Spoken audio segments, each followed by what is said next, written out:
Alright, Martin, welcome back to Reanimates. Hello, glad to be back. Glad to be out of the house and doing the podcast. Hello.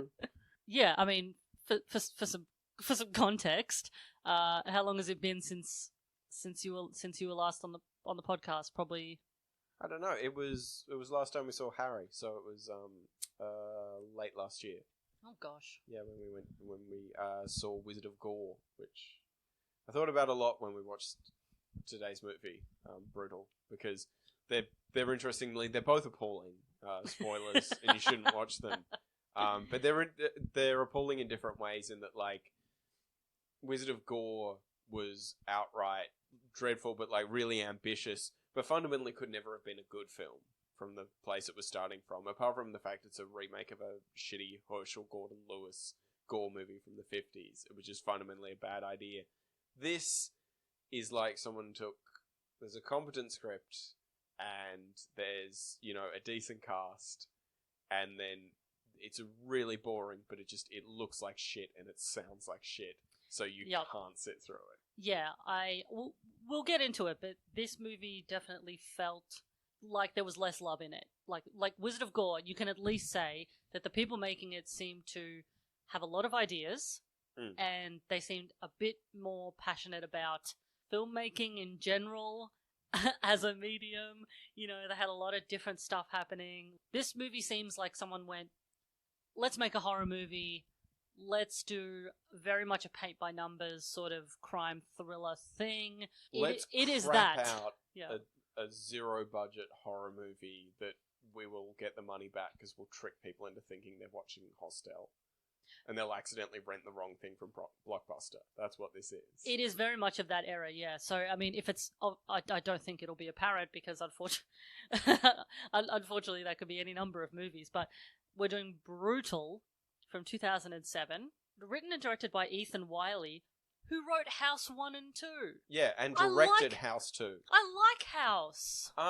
That's sort of the first piece of the puzzle, which is a lot of what we'll be going into, I think. It's sort of like, so this guy directed House 1 and 2. House 1 particularly is just this fun, silly special effects horror movie from the end of the 80s. It's a studio picture. I think it was Orion, and they, spent a lot of money on the effects, and it's got a pretty goofy script with some fun character actors. Yeah. George Wendt from Cheers plays the next door neighbor in it. Yeah. It's very much, it's a fun movie of this time, and it's interesting to look at Brutal, written by the guy who did those movies back then, now making a film in 2007 with Brutal, that if you imagine this film being made in 1988 with a decent budget by, New Line or somebody, and it's called The Gardener, and with pretty much the same cast, like you wouldn't have the female protagonist, she's too young, but you could have got Jeffrey Combs, you could have got Michael Berryman, you could have got the other people who are in this. It would be a fun Saturday night slasher. But unfortunately, this is made in 2007. It's this grim, gloomy, torture porn aesthetic, but shot on digital by people who don't know how to use digital. Like, a lot of that is down to the script. Like, there were so many times in this where a character would say something, and I thought, oh, of course they would. Fuck it, of course they would. It was just so rote. It was so paint by numbers. It was just...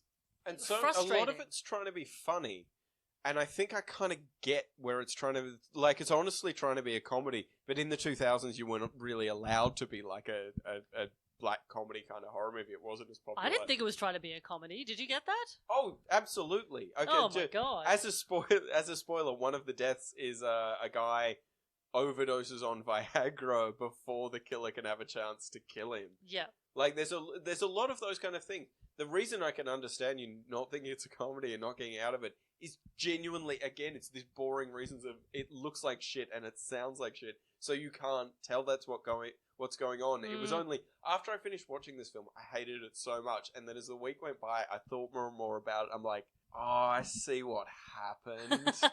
Like, I get it, especially when you know that this guy made goofy, silly, fun horror films in the 80s. That this is him taking a script from one of those back then and then trying to make it into a movie in an era when, Hostel was a big hit, Cabin Fever, Eli Roth is king, and coming out of France, you got, the French Extremity. And it's He hates doing that. All of the murder scenes in this are so bad. Like, they're Yeah. so poorly put together. There's so little love there, and you realize it's because he doesn't want to be doing it this way. He wants to be making it back in 1988 with, like, big K&B gore. There's big separating skin sections. Everything's got, like, blue and red lighting, like, shot all through it. Yeah, of course. I mean, look, budget is a big deal, and, you know, we've talked many times about how you can make good films on a small budget and bad films on a big budget. Like, that's not strictly the issue. I mean, it doesn't help, but, yeah, fundamentally, like, you know, a lot of the actors, very poor. This film's treatment of women, just killing women, isn't inherently, in a movie, that's not the issue. The way it writes women, there's no sense that any of them are based on real people ever. There's 3 female archetypes in this film, and they're all horrible. They're all based on horrible stereotypes of terrible women that men think exist. Every woman, before they die, seems to do something to deserve it. And that's, like, it is insane that in such a small town, so many women are horrible to this one man. But this is where it gets really interesting. My reading of it, my understanding of it, especially the more I thought about the film, was I think that's intentional, and I think it's trying to be funny, because it's so ridiculous. Every woman he meets, the first woman he meets, appears to be a sex worker by the side of the road, but then it turns out that she says she's not actually waiting to meet John. She then says he has to give her money, or she will lie that he raped her, thereby setting up the murder. So that's the first one. The second one, it's a woman who'll, like, fuck any guy that she meets in the car park after going to a bar, especially when he suggests there should be money. And then the third one is lesbian jailbait high schoolers talking about how great it is that they're turning their old teacher on. It's so insane that I'm like, I think it's being... it's like, I don't think yes, so. Isn't this ridiculous? No, I think it's lazy screenwriting. I think it's... especially because the first 2 women that he kills are both women that desperately wanted to suck this guy's dick, and he refused. How often is this happening? I know, but I think that... I genuinely actually think that the film... If that happened in a film, again, in like a hypercolor horror film from 1988... you'd laugh, because you'd be like, that's so ridiculous. This character is insane. And I actually think the actresses are going... If you watch the performances, none of the actresses who play the murder victims are going for realism at all. They're playing it up to their hilt. They're playing these ridiculous, like, caricatures. It's almost like what a serial killer would describe the victim as afterwards. Like, it's so over the top. But the aesthetic of the film is so much that grimy torture porn that if that's meant to be fun, and I think it is, I was willing to throw the film a bone, that doesn't come across. No, I see, you're being much more sympathetic than I am. And I'm obviously generally more likely to throw a film a bone if Jeff's in it. But I think that these are just not terribly great actors doing a not very good script. And I think that's why it seems over the top, because it's so fucking stupid. So my understanding of the script, I didn't think the script was that bad, especially because, like, the last time I was on here, we covered Wizard of Gore, and Wizard of Gore is a film that just, like, your brain just jumps out of your head and runs away. I'm obviously not going to decry someone who's making low-budget films. It's good that anyone is making films, no matter what the budget. I think you can decry people making low-budget films if they're shitty and bad, because, like, at the end of the day, if you're a horror fan, so many of your favorite horror movies are these, like, low-budget productions. And what makes a low-budget production good is someone who looks at what they have access to and says, okay, what can we achieve? What can we actually do with this? Reanimator. Yeah. Reanimator being a perfect example. You know, Hell House LLC. You know, we have so many examples. Dog Soldiers, one of my favourite films ever, the British one. Like, if you describe the plot, at no point have we explained what the film is, I guess. We'll get into it, but it's basically it's a serial killer. Yeah, it's a serial killer, but it's also, if you lay the plot out on a table, it's a film noir. So there's to explain it really quickly, there's a small town. It is not clear where. It might be the South. A couple of actors are doing Southern accents. That's not sold at all, really. So there's a small town that is in the grip of a serial killer. The sheriff is having an affair with his deputy. Much younger deputy, which I kind of... they mention in the film, at least. I'll give them credit for that. They don't pretend that, obviously, Even though I am speaking on a podcast, hopefully listened to by several people who would, at any age, go Jeff Combs. But so so it's a small town. They're in the grip of the serial killer, and then fundamentally the sheriff falls out with the deputy he's having an affair with and attempts to murder her under the cover of the serial killer's murders. I mean, I would say that him trying to kill the deputy isn't even one of the major. Like, doesn't feel like it's a major plot point. It happens way later in the script than and it comes and goes pretty quickly. I think the main arc is that Zoe, the deputy, realizes that the sheriff is not going to help her, and she decides to solve the mystery herself. Yeah, and it's not made super clear why he's not helping her. They have him say in dialogue several times, I really want to I've got re-election coming up, but then it's not explained why the serial killer existing would make that harder. Yeah, I thought that people would want you to solve a crime. Yeah, that's very confusing. I understand the solidity and the idea of covering up an unrelated murder with a serial killer. I like that. It's a good idea. You know, it's why, and it's so, I think if you lay this script down in its basic beat for beat moments, it's like, okay, fine, this is an episode of Walker, Texas Ranger. But the low budget, right? This small town in the grip of a serial killer never feels like a town. You never you are in occasionally redress sets of what feels like the same barn. Over and over again. Yeah. There's only one big field that they do a lot of work in. Well, this film, they do say it once. They say that the film is set in a place called Blackwater Valley, which is interesting because Jeff also starred in a film in 2006 called Blackwater Valley Exorcism, made by the same director, where he also plays a sheriff. Yeah, so they were really crapping these out. I assume that's the same character, so I am waiting for the third film in what is going to be the Sheriff Jimmy cinematic universe. Have you seen Blackwater Exorcism? Yeah, it's terrible. So it's one of those ones where there's no mystery about the serial killer because we meet him he's like the first person we meet, basically. So our killer is Evan, played by Eric Lang. And yeah, basically the first thing we see is him chainsawing a woman who's hanging from the ceiling. Importantly, not chainsawing, that's a hedge trimmer. Thank you. That becomes important in the plot later on. Thank you. Oh, I apologise. I was sort of glaring at it. It's such an unpleasant opening as well. Yep. Like, you open on just a guy hacking at a woman. You realise that it's not like Hostel or Saw or whatever, apart from the fact they don't have the budget and they don't have the effects. So there's a woman who I guess is hung upside down, and then intercut shots of, I guess, blood falling on the guy. Yep. But it's literally just, hey, welcome to the movie. Hey, look, a chick's getting murdered. Yeah, you hard yet? All the subtlety of a hedge trimmer to the ribs, really. But that's there to trick you, because the film then does not deliver on that level of carnage at all. Well, no, because we spend a lot of time in the interpersonal conflicts of Sheriff Jimmy, Jeffrey Combs. The one good thing about this movie is that he is one of the main characters. Even though it's a small cast, we see a lot of Jeff. And there were a lot of positive reviews that I saw when I was looking this film up that were literally just, you've got Jeff in a cowboy hat and tight pants. What more do you need? That's obviously a plus. His hat gets a whole full star from me. And he spends a lot of time doing lots of fun hand on hip posing. A lot of jaunty cowboy poses. Yeah.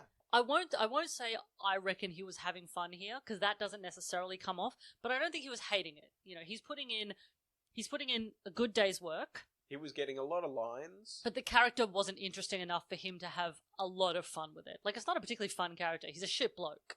That's fun in its own way, in that you get to carry off the nuance. As we said, he's having an affair with his young deputy, Zoe, played by Sarah Thompson. She looks young. By a reasonable estimate, she's 27 or 28. The actress is 27 or 28 in this film.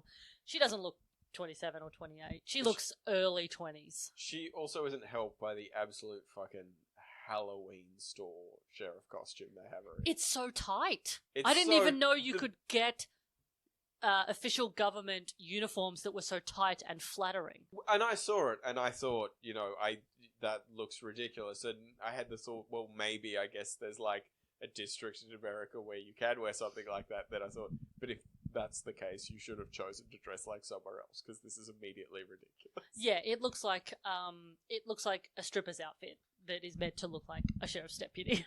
I've had a noise complaint, boys. I've got to take you downtown. But I mean, this illicit affair is the least of the town's problems, because As you mentioned, so the first woman that Evan kills is a woman, who has ostensibly broken down on the side of the road. We don't actually know if this is true, because she's broken down in the middle of fucking nowhere. Like, I don't think you're getting a lot of passers-by. So I don't think she actually is a sex worker who's looking to trick a John.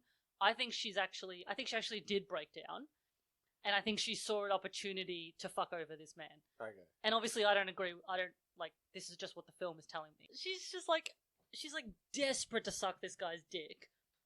And then he just keeps going, oh, no, that wasn't my intent. I'm just here to help. I'm a good Samaritan. He's basically, in each one of the scenes, it's almost like they're setting up, like, well, he had no choice but to kill these mad, dick-hungry women. Of course. She was blackmailing him. They would suck him dry. She had a knife, and she said, I'm going to tell everyone you assaulted me if you don't give me the money from your wallet. So what was he to do? Yeah. Murder her, obviously. Yeah, he gets her into the barn and ties her up, and then we have to sit through the fucking murder again from the opening of the film. And then he puts her in a barrel very unsubtly. I mean, this is 2007. They had things like fingerprinting, didn't they? Or DNA, because when they do eventually find the body, yeah, but it's just packed into one of those big cartoonish wooden barrels. Yeah, packed in. She's got legs and arms sticking out like it's a bunch of flowers. He didn't care about he wanted to get caught, I think. Yeah, but it's a re-election year. That's true. You got to sweep all these murders under the rug, even though literally everybody knows about it. I mean, wouldn't a serial killer mean you'd be more likely to re-elect the sheriff, so he could continue the investigation? That's why everybody wants to be a president of America during times of war. Yeah. You win the war, everyone loves you. One of the other characters is also a journalist whose name I don't recall. I think it's Rick. He has a hots for Zoe, so he pops up intermittently. One of the lines that I remember from this that really annoyed me is he's obviously got the hots for Zoe. He keeps trying to ask her out and stuff, and he calls her the most eligible babe in town.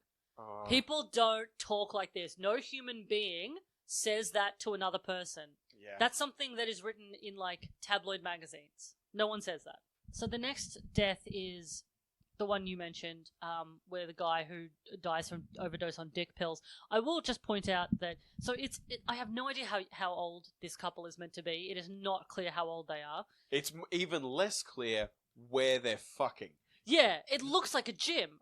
They go into a building that I guess is a gym, but appears to be just a curtained space. It is. It looks like a black box theater. It annoyed me so much because I was they were like, oh, I set this up for us to have sexy times with, and you're like, where are we? Did we fall off the earth? Yeah, and it's like, are they meant to be teenagers? Because then you're like, okay, well, you can't go to each other's house. These people aren't teenagers. They're in their late 20s at best. I read them as teenagers. It's not because I think they look the age of teenagers. I was like, I get it. They're supposed to be teenagers or whatever. But as teenagers, apparently the guy has massive impotence problems, which is, often not the direction that problem would go in if they are teenagers. So she gives him the dick pills, and she got from her dad. That she got from her dad, and he took takes a fistful of them. Swigs them down with champagne. Yeah, other things happen, and they come back to them, and the worst song I've ever heard in my life is playing. Okay, that was what I wanted to cut to. Okay, if you can imagine, so the sex scene is, beautiful woman on top, ostensibly enjoying herself. I mean, she's enjoying herself. Because of all the dick pills. So it's like sitting on a broom handle. She is enjoying herself so much more than she has... Than you would imagine. There's red satin sheets, which I mean, in this hole in the world. Yeah, in this void that obviously has cold linoleum floors. Yeah, that sheet is going to do wonders. And I don't know, I think there's some champagne and stuff. But imagine anyone wanting to fuck to this song.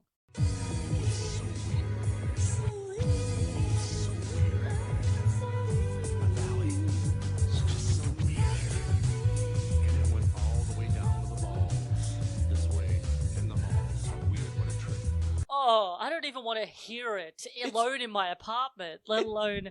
It's not even like a thing where you say, oh, that's what, new metal was going on in the 2000s. No, I've never heard a noise like that anywhere in my life. What the fuck happened? Oh. I have no idea. I can only assume that whoever was doing the music owed a favor to a terrible band. Like, there would have had to be something in a sound library you could use. That's the lack of attention that this film has. Just use a generic sort of porny baseline. The scene is over pretty quickly. Like, you just need to establish that they had a good time fucking, and then when she gets done, she says something that's you wouldn't want to hear if you were anyone who was potentially trying to up your sexual game. But she climbs off him, and she lies next to him, and she says, "You're getting better." Oh no. Come on, man. She also tells him that it's gross when he says that he needs to pee when he gets up to go take a leak. I don't know why. Is this your boyfriend? You don't seem to like him very much. Yeah, no. Also, like, that's a normal thing in the sexual arena. Like, if anyone said they need to pee, and yeah, he looks in a bad way, which he would be. Yes. Walks outside. He's about to be murdered by the serial killer when he starts running blood from his mouth and collapses. And yeah, and the serial killer is like, it's so cartoonish because he's literally right behind him, about to kill him, and then it's like, oh, okay, well. This again, I will headline this with this film in a different era. This film was fine and funny and dumb. That was meant to be comedic. I will grant that. That is funny because obviously he was like literally behind him, like Sylvester coming up on Tweety Bird style, and he obviously didn't get the chance. He does, however, get the chance to kill the woman, because his girlfriend doesn't really try to resuscitate him. She's a little bit surprised that he's on the ground, and then she just pushes on his stomach. Like, you don't need to have taken a CPR course to know that's not where your lungs are. Yeah, she's a terrible woman, and she's still, even when he's apparently dead, she's still berating him for his poor sexual performance. She's not a nice person. But she does what any of us would do, really. Rather than risk getting in trouble with her father for stealing his dick pills, and calling an ambulance to help her boyfriend, she rolls him up in a curtain and puts him in the back of her four-wheel drive to bury him. Sure. I'm saying again, I think that's meant to be funny. No, it's I think ridiculous how horrible this person is. I think it's just meant to be. She's like, women are terrible and do terrible things. But Zoe's not a bad person, apart from like. She's not a bad person, but she's weak in the end, and we'll explain why. So yeah, she drives out to like a secluded wooded area, which apparently is all this town has, to bury the body, and the killer follows her, kills her, and pulls her still beating heart out of her chest. That doesn't look too bad, I will say. The effects on that, the heart, whatever the heart is, it looks pretty good. Some quite goopy sound effects. Yeah. You know. Yeah. So I've written that the killer's next victim is yet another woman who is desperate to suck this guy's dick, and he simply cannot abide. I should have made more notes because I cannot remember who that victim is meant to be. This is headphone lady. So okay, so it's the woman who's on a dude too drunk to drive. Yeah. Okay. Who also this town is rife with infidelity because it turns out that the dude that she's talking to has a wife and is reminded by the bartender that he should probably go home to her. My favorite thing about that scene is that, because I thought these two were a couple at the bar, but they're obviously just two people who have just met and they're just like flirting with each other. But the way they're flirting is by like listening to music and sharing a headphone each, which is kind of cute. That's a very like early 2000s way to like get cozy with somebody. And even though I can't quite recall, that actor may or may not be Cameron Daddo. Yeah. Australians will know who that is. But that's the thing, is Cameron Daddo was credited as a character called Jacob, but it's not the kind of film where you remember people's names. Nope. Anyway, this serial killer, obviously his raw sexual magnetism is too much because the woman of that couple, the guy leaves, the woman's way too drunk to go home. The killer gets into her car and says, "I'm your designated driver, I'm going to drive you home." And she's like, "Cool, I'll suck your dick." Normal thing to happen. And he kills her. Now, so hedge trimmers were used for the couple. An electric head trimmer was used for the first murder. Yes. Big secateurs were used for the second murder. This woman is killed by like one of those little. It's like used for. It's like a little saw for chopping tree branches. Oh my god! I didn't even fucking put that together. That they're all like arboreal kind of planty gardening tools. This is where I'm underlining it. There is a fun 80s horror movie called The Gardener that this script once was, that then got turned into this nightmare of a 2000s piece of shit. But that's the thing, is that all of his little tricks are fun, but the character isn't fun. The character is meant to be stern, cold, menacing. It's just kind of a nerd, though, in the film, because it's funnier that he's just this sort of, like, impotent, weird little... He's meant to be this sexually repressed man who's, I guess, repression has driven him mad and he has to kill women. I can see how it would have worked, and it doesn't work in this, including the fact that you couldn't tell what the tools are, and you're right to not tell what the tools are. It's very dark film. It's really terribly lit. Like, visually, you can't see what's happening well enough. You could do good things with digital cameras back then, and people who didn't know how to use the equipment. Yeah, You know, that's the hard line I'm laying on these films that you watch from back then, where like it looks like shit, and it shouldn't, because people who were shooting found footage stuff back then, their films often looked a lot better because they understood, like, when you're shooting found footage, you learn how to use natural light, and you know how to make what's on screen look visible.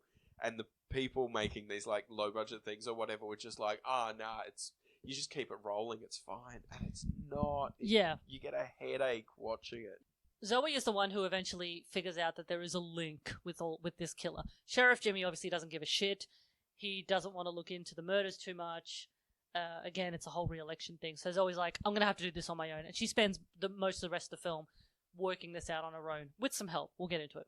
The connection, and this is the other thing that annoys me about this movie. They've decided that all the murders have to have a connection, but they've gone too far with it. They've layered too many things on. So we'll get to one of them later at the end. But Zoe figures out that the killer has been leaving flowers on the bodies that have the same name as the street they live on. Because apparently every street in Blackwater is named after a flower. This should have been established earlier somehow. Why would a town called Blackwater Valley be named entirely of flowers? Wouldn't the town be called something to do with flowers? So yeah, she's made this connection. We also learn that our killer Evan is a teacher, and there's a great shot where he's sitting at his desk. And to show that he's a teacher, he has an apple on his desk. Because you know how often that happens in real life? Yeah. This thing looks like a fucking capsicum. It's so big and red. Like, for American listeners, like a big red bell pepper. Real apples don't read as apples on screen. You gotta tape a bunch of cuts together. Yeah. Tape a bunch of capsicums together. It was a little thing. It didn't need to be there, but its inclusion annoyed me. We soon meet another horror icon who also pops up in a lot of low-budget horror movies like Jeff and with Jeff. Michael Berryman. Yeah, Michael Berryman shows up as Leroy, the autistic dog handler who's helping Zoe track down the killer using his prize bloodhounds. And this was really interesting because he shows up in this massive piece of shit with these two wonderful dogs and gives a really good performance. Look, and they let him be funny, they let him make his own joke. And it's also really nice to see him not playing a villain, because he is a really good actor, and I think he's probably gotten stereotyped into playing... a lovely voice. Yeah, It's lovely very voice. sonorous, And he's very good at being quite nice and gentle. I mean, and I've heard he's a lovely man in real life as well. He got a lot of Star Trek work as well, like Jeff. Yeah. He did played a lot of Star Trek characters, often creatures. And we meet his dogs, Leroy's dogs. They're and so nice. I have to believe that they're Michael Berryman's actual dogs. He's so good with them. He loves These them. two bloodhounds that they go running with. And this was the funny thing of, as much as I'd hated watching the film up to that point, as much as it was a chore, once it was Zoe and Leroy on the run with these two dogs through the park, I was like, okay, fine, we're underway. Here we go. We're going to track the guy down.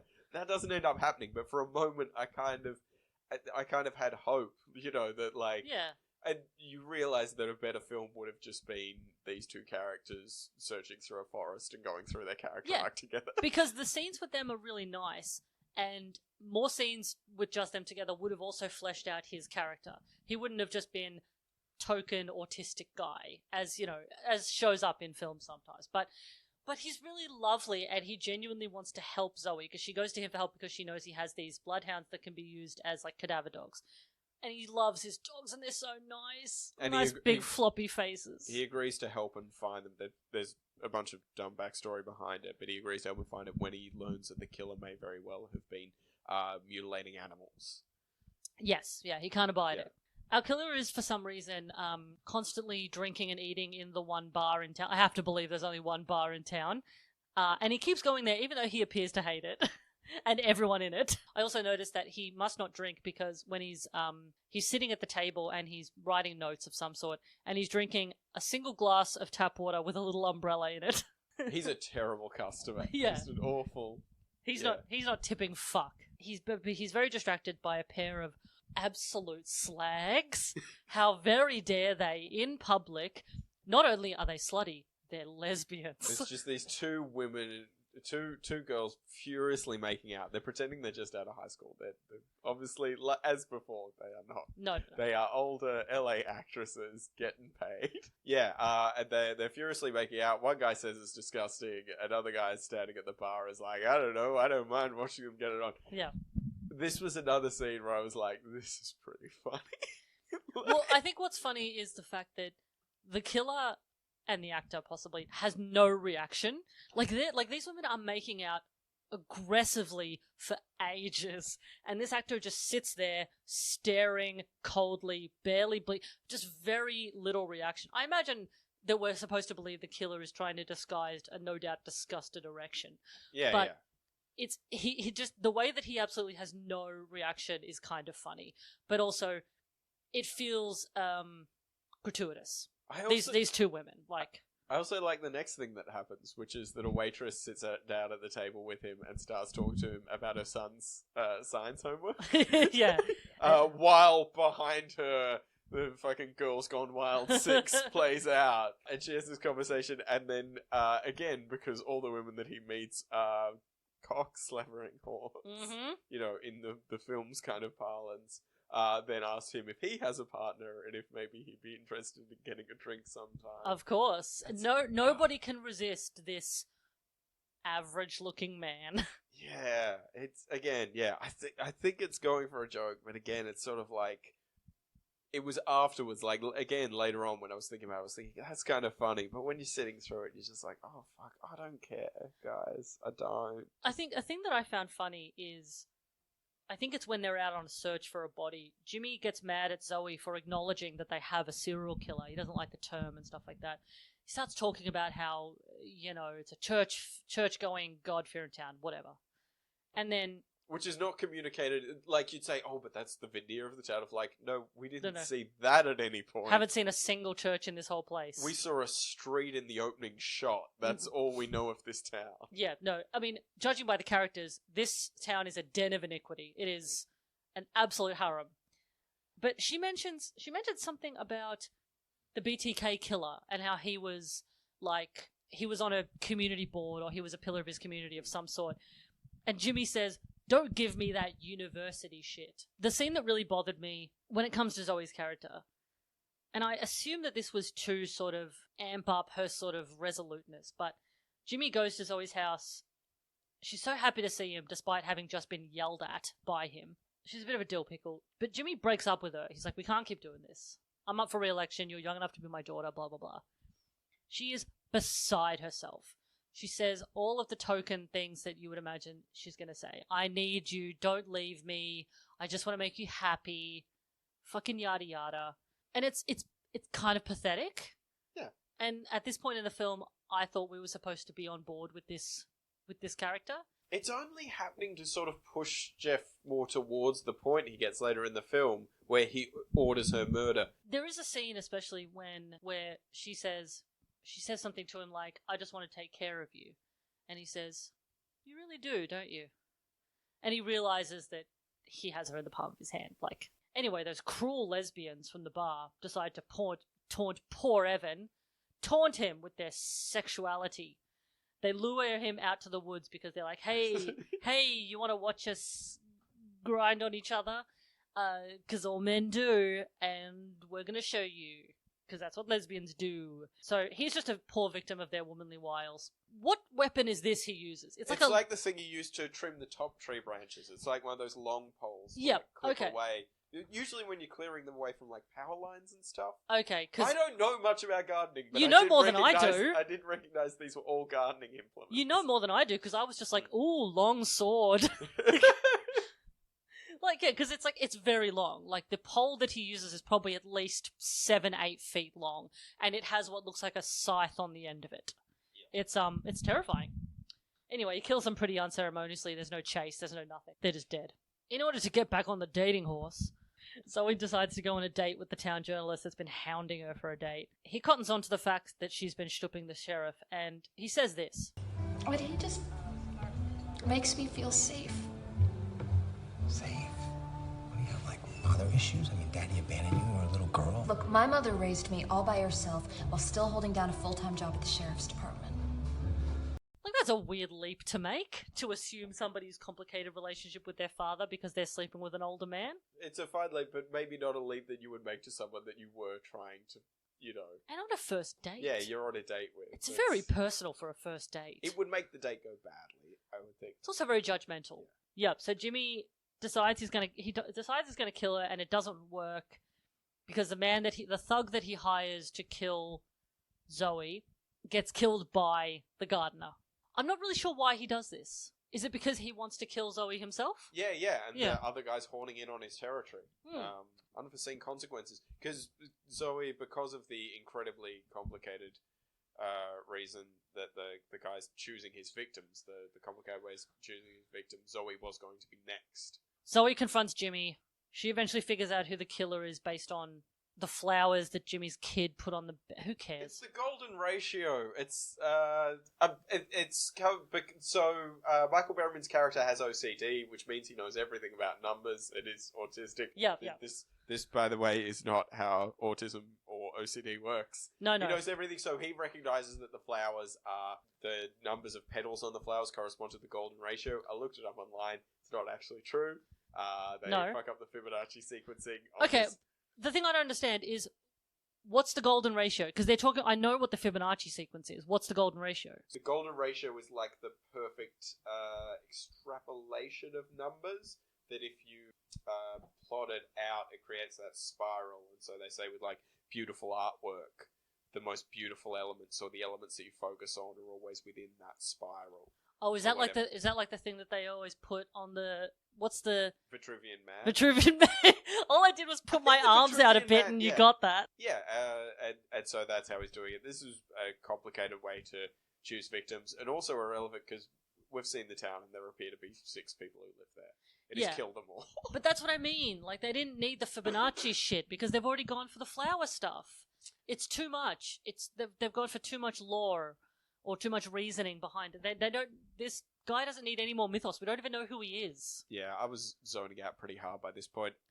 So the guy goes to kill Zoe, and I know that so Michael Berryman's character has a weird thing where he needs to open a door 34 times before he opens it. From the outside, yes. Yeah, that's his thing.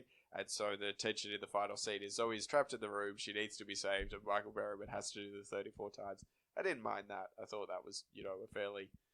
tense little moment, and he bursts in and saves her and kills the guy, does he? No, because he bursts in and he stops him briefly, but ultimately Evan is killed by Rick the journalist, who shows up at exactly the right time, because I think Zoe had called him and said, meet me at the school, I have news or something. At this point in the film, the story and dialogue were just vague, dark colours that were flittering in front of my face. I wasn't... Nah. It's like when you press against your eyes when they're closed, yeah. But Evan he's killed by Rick, who has a gun, I guess. Journalists, always fire it off their little Uzis. They gotta be armed. You never know when you're gonna have a journalist emergency. You're gonna have to kill Rupert Murdoch. In the end, they do one of those nice little wrap-ups where, I don't know how long it's been after the crimes, but Zoe is obviously with Rick. They're moving to San Francisco together. I don't know how far that is from wherever Blackwater Valley is. She goes to see Leroy and say goodbye, and there's a really weird dialogue scene where, like, she explains that Jimmy copped a plea and he got re-elected in a landslide. Fine. She says goodbye, she's like, we've been through a lot together, I'll miss you, blah, blah, blah. And he just says okay, because it's very obvious that this character is meant to have autism, social skill, difficulty with social skills. She takes a weird sort of offense to the fact that he only says okay. She says something like, after all we've been together, that's all you have to say to me? And I'm like, he's autistic. Like, why are you badgering him for? And then he says, my dogs are the best, which he said earlier in the film. And they have a big hug, and that's fine. Yeah, no, I didn't mind that. But I will note that Jeff's character not getting killed in this film, and just being mentioned in that being like, I got re-elected at a landslide. I don't mind that sort of, like, hard realism of, like, that guy didn't go to jail. Of course he did. He's a cop in America. There's no consequences. Yeah, true. I understand that, but it's just like in every normal version of this film, he would have been killed and it would have been a big death sequence. And the reason that doesn't happen in this film is just that they didn't have the money and they didn't have Jeff for enough days. That is definitely why that doesn't end up happening. It's also weird because there is the scene where Zoe figures out that it's the flowers. She goes over to Jimmy's house and they're arguing on the porch and she punches him. And the scene ends with, Jimmy is like on the floor. He's like coughing up blood. Jimmy's wife opens the door, looks at him, makes the most lack of expression I've ever seen, and then closes the door again. I have no idea what happens after that. I have no idea if that means they're getting divorced, or if she has accepted, or she has no idea that they were in an affair. Probably happens all the time. Definitely in every other normal version of this, that guy has an extreme death scene. Jimmy's wife should have said, "I'm taking the dog, dumbass," and then Probably. slam the door in his face. It is some sort of genital-based murder. That's generally true. what happened. Yeah, kick him in the nuts, and then there's like a boing sound effect. Yeah, so that's the film. We got to the end of a film. I don't like disliking these films. Obviously, I love Jeff. I want them to be good. And I always go in with optimism and, I'm giving them the benefit of the doubt. But as you've said about other films before, sometimes there are films that just don't seem to have any love in them. Yeah, it's not made... Although I will say, the last film you said that about was Spice World, the movie, and I absolutely have never disagreed with anything stronger. But yet. my theory would be, and I feel like I'm diagnosing the film too much after its death, but so this and Blackwater Exorcism, I feel like they were like leftover scripts that this guy had, that it took him like 15 years or whatever. And there's another guy that he made them with who's like quite successful, is the producer. He's like a quite successful Dutch film producer and director. He did a bunch of the Halo films, and they sort of, I guess, paid for these together. And my theory would be that it was literally just this scheme to sort of crap out a couple of zero-budget horror movies with a guaranteed return, and the whole impetus was, let's get this, on time and under budget. I don't even know, there's not a huge amount of information on this. I mean, the only trivia or goofs or anything on IMDb are related to the amount of petals that an aster flower has. I mean, it doesn't work out for the golden ratio, they're fools. I mean, that's the least amount of problems this movie has. But I can't seem to find issue about budget or box office or anything like that. There was a time when films like this were fun, and when people would put a fair amount of effort into them, and it's always this thing of just because you're working on a zero-budget horror film in the Sanford Haddo Valley doesn't mean you can't make something that's really cool and that you enjoy. And this is not that. I mean, judging by his IMDb, it does seem like that is sort of what he's been doing lately. I mean, he's not terribly prolific. He made a couple of films in 2017. Before that was Elfman. It was 5 years previous. He's doing them, sporadically. But I mean, before Brutal, the last film he wrote was Children of the Corn 5 and directed that as well, I think. In 98. So yeah, that's a good. It's almost 10 years. So it's, I wonder what he's been doing in between. As a writer, he's fine.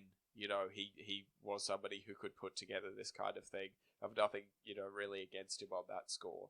As a director, I haven't seen House 2. Maybe it's a masterpiece. Maybe Children of the Corn 5 is great. On the basis of Brutal, I would say no, he has no skill as a director. This is a flat-feeling, miserable fucking thing. What is interesting, though? He was on the special effects teams. He was part of the creature crew for Gremlins. Yeah. I wonder about this as the years go by. Is the 2000s going to be this kind of black hole for horror movies where it's you actually don't, when you're getting together and you're deciding, films from a certain decade to watch, it's still going to be we'll watch the kind of the meta ones from the 90s, like Scream and Mouth of Madness, or watch those fun ones from the 80s. And if you're feeling highbrow, you watch the fancy ones from the 2010s. Yeah, the 2000s, is it just going to be oh no, that's when everything was grimy and gross and fucked and no fun, nothing was any fun? Well, that's what I was thinking.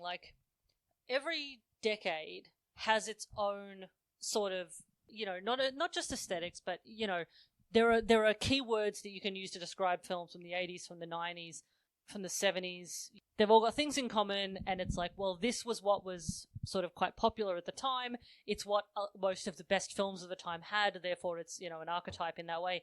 What would you, let's say between 2000 and 2010, let's say, apart from usually being quite dark in terms of, aesthetics, Like, what can we say that the films of that era have that people enjoy?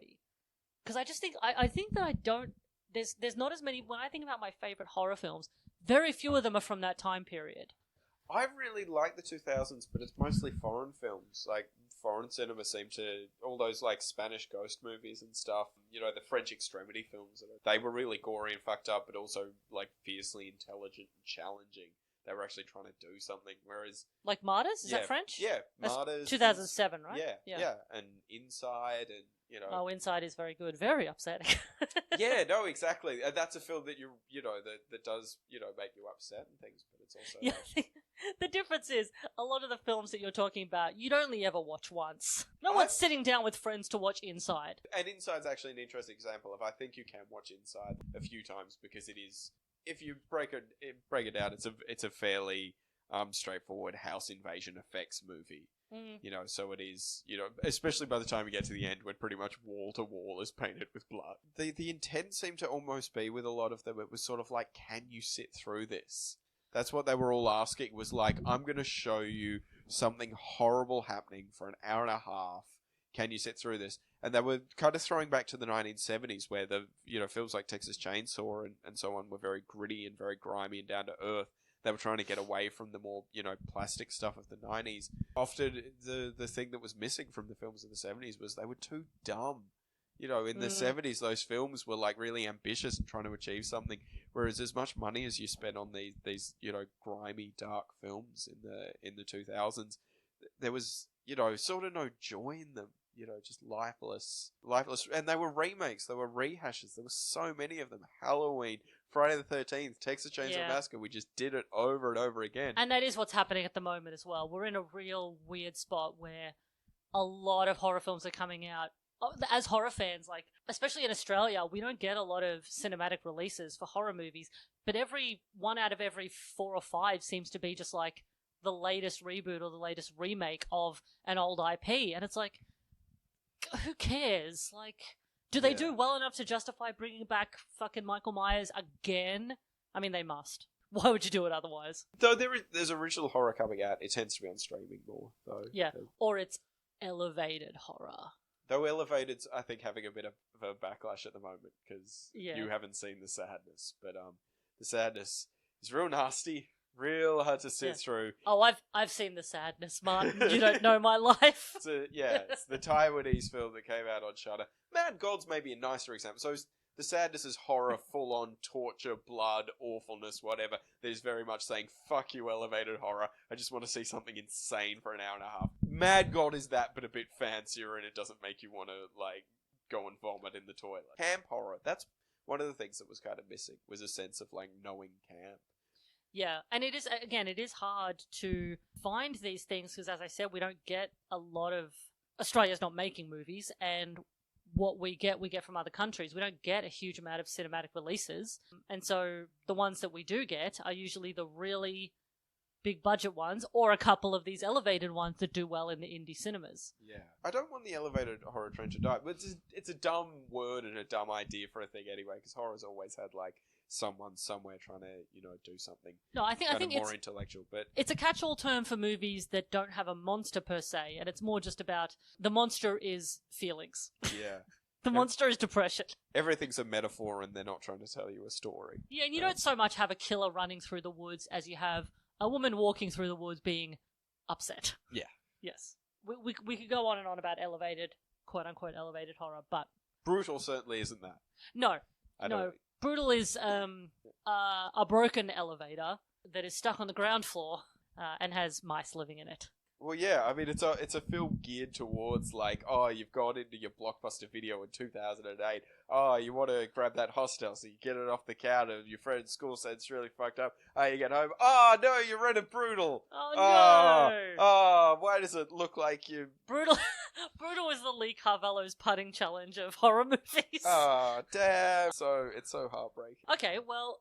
In lieu of talking any more about Brutal, because I don't want to, what is a couple of movies that people... Because, I mean, listener, obviously you know this already, but Martin has seen every horror movie, so I am often asking him for recommendations. All right, so give me one fun one and one genuinely scary one, that you think are not the ones that everybody recommends to people that people should watch if they're into horror movies? We watched an Amityville, as far as fun ones, we watched another Amityville recently. Oh. That was real bad. Which one was that? It was Amityville Dollhouse. Oh. I highly recommend it. This is the thing. This is a bad 90s horror film. Yeah. Came out in like 95 or something like that. There's a family. They're a blended family. It's two divorced people, and they're moving. Their son and daughter into a new house. Oh no! And they've got the dollhouse from the original Amityville. Of course they do. It's a lot of fun. As far as genuinely good, there's one that I keep hammering on about people, because you watch so many horror films, you actually don't find that many hidden gems. You usually see films that are sometimes like, you're like, oh, that's okay, but it's not really good. Like, you feel bad recommending it. It's just better than you thought it would be. But there's a great one that I sort of want to reinforce to everybody needs to see. It's called Isolation. It's from 2005. It is an Irish horror film. Love an Irish horror film. It's set on a dairy farm, and basically there's a farmer. I kind of don't want to give anything away. It's called Isolation. It's from 2005. Yeah. The cast is insanely stacked. It's Essie Davis from The Babadook, Oscar-nominated Ruth Negga, who was nominated for Loving. Mm-hmm. It's Sean Harris, who's in everything now. Love that guy. So they're all in it, and that's my big recommendation. Everyone see Isolation. Amazing it slipped under the radar. I have a bunch of theories for why that happened. Go back and watch it. Anyway, brutal. Fine if you're a Jeffrey Combs completionist. Not terribly interesting. Is this? I need to know. How does this rank among the Jeffrey Combs films you've seen? Oh, in the leaderboard. God, I really should work on like a physical board, shouldn't I, so that I can keep everything in track. Look, it's in the lower half, obviously. If we're talking just movies and not like individual episodes of TV shows, just movies. Just because there are movies that Jeff has done that aren't very good, but he's good in them. In this, he's fine. He's doing a good job. Obviously, he's a good actor. But he's in the... Yeah, I think he suffers because he's in the bad bit of the story that's taking away from the serial killer stuff and the Leroy with his dogs. So you're like, ugh, why are we back here again? And he's like, he's not the villain. He's just a shitty guy. And he's not shitty in a particularly interesting way. He's just like a dirtbag. He has some good like hip action. Good mustache. That's A+. Got a fun kind of southern... Yeah, because he's one of the people who's doing like sort of a southern vibe. Yeah. But it's like, where is his town? Could be anywhere. Blackwater Valley sounds southern, but it might be in fucking Washington for all we know. Well, there is someone... I remember someone once said, if you want to know where the South is in America, it's anywhere outside of a major city. And that's always stuck with me, because as an Australian watching things, I'm always like, where are these rednecks? And someone's like, it's like upstate New York. What? There's hillbillies in Vermont, right? Pretty sure that's a Dana Carvey sketch. Yeah.